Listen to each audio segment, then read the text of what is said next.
तुम्हारे ऊपर एक बहुत ही बड़ा संकट आने वाला है और बचने के लिए तुम्हें आज मैं एक ऐसा उपाय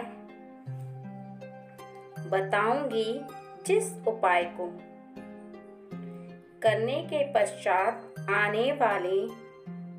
संकट से तुम निश्चित ही बच जाओगे। और संकट जिस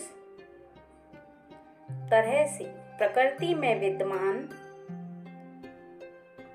एकदम से आने वाली आंधी तूफान की तरह होता है, जो अचानक से आता है और आने के पहले कोई भी संकेत नहीं देता। यदि उससे बचने के लिए कोई ऐसा उपाय न किया जाए, अर्थात जो संकट है उसके बारे में जब मैं तुम्हें पूर्ण रूप से ज्ञात कराऊंगी और बताऊंगी और बचने का रास्ता भी बताऊंगी, तब यदि तुमने जिस प्रकार से तबीयत खराब होने के पहले ही अगर उसका उपचार कर लिया, अर्थात कोई दवाई ग्रहण कर ली, जब तुम्हें हल्का सा तबीयत खराब लगे तब तुम्हारी ज्यादा तबीयत खराब नहीं होगी, क्योंकि उसके पहले ही तुमने उपचार कर लिया। लेकिन यदि तुम संकट आने का जब तुम्हें ज्ञात ना हो तो तुम कैसे बचोगे, इसका ज्ञान होना भी जरूरी है। धीरे धीरे करके तुम्हारे ऊपर आलस्य छाने लगा है और तुम जो सोचते हो समझते हो उसकी गति भी बहुत धीमी हो रही है। तुम और लोगों को देखकर हमेशा यह बात सोचते रहते हो कि वह मस्ती कर रहा है, वह ऐश कर रहा है और मैं सिर्फ अपने काम पर ध्यान दे रहा हूँ। मैं बहुत ही ज्यादा जीवन को खराब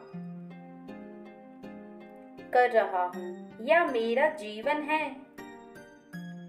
जो बहुत ही ज्यादा आनंदमंद नहीं है, तो मैं क्या करूँ। मतलब तुम्हारा जो मन है वह परिवर्तित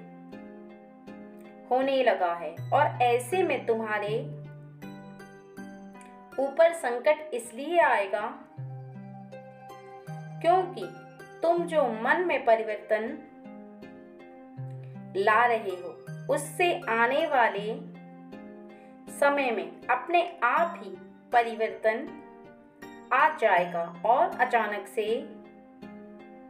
कुछ ऐसा होगा जिससे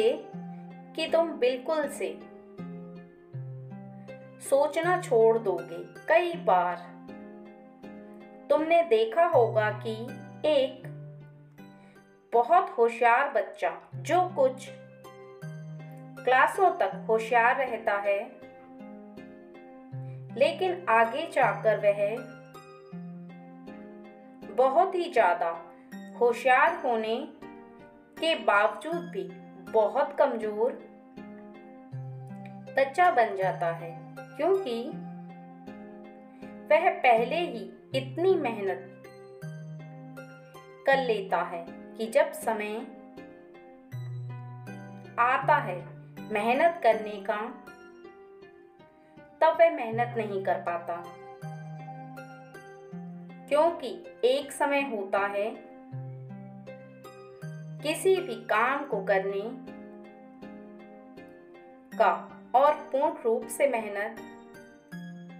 करने का। जिस प्रकार यदि लोहा गर्म ना हो तो उसे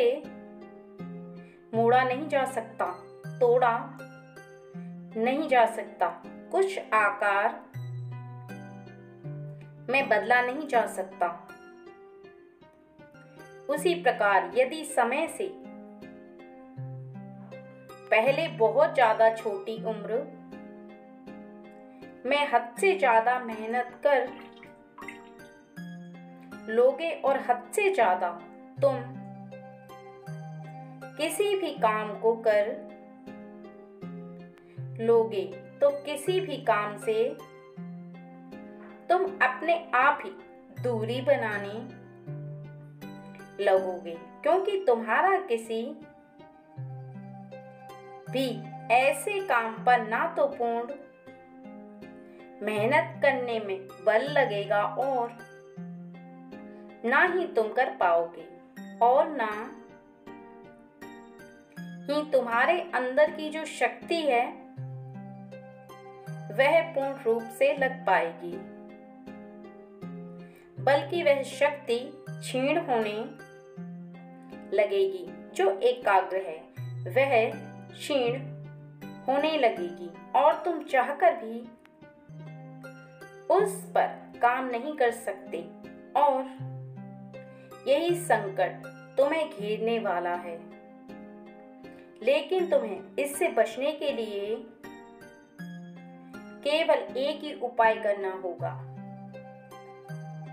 तुम्हें अपने लक्ष्य को नहीं भूलना होगा। कुछ दिनों के लिए यानी तुम अपने मन को समझाओ और शांत करने के लिए उस कार्य से अपने मन को हटा लो और कहीं घूम कर आओ, कहीं एकांत में जाकर अपने जीवन के ऊपर विचारधारा करो कि तुम्हारा जीवन आगे कैसा होना चाहिए, और वह भी तुम्हारे हाथ में है। तुम चाहो तो उसे अच्छा बना लो, तुम चाहो तो उसे बुरा बना लो। तो जब तुम अपने ऊपर विचार करोगे तो तुम्हारे अंदर की वह शक्ति है जो कि छिन्न होने वाली है वह नहीं होगी, और तुम आने वाले संकट से तुरंत ही बच जाओगे।